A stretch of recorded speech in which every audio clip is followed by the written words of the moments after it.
নমস্কার, বানাচ্ছি chicken cutlet.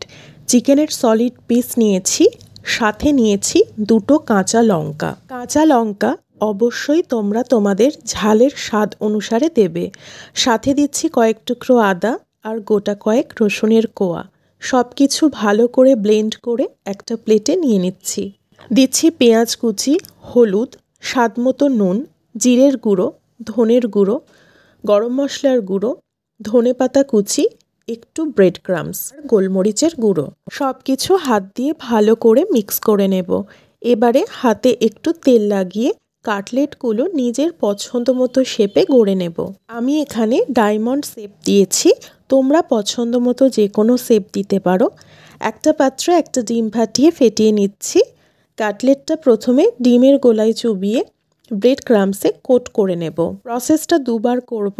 আমি 4টে কাটলেট বানিয়েছি।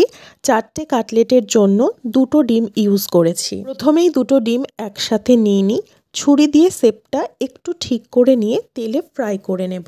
আঁচটা মিডিয়াম রেখে বেশ লাল লাল করে ভেজে তুলে নেব। ব্যাস, আমাদের চিকেন কাটলেট তৈরি।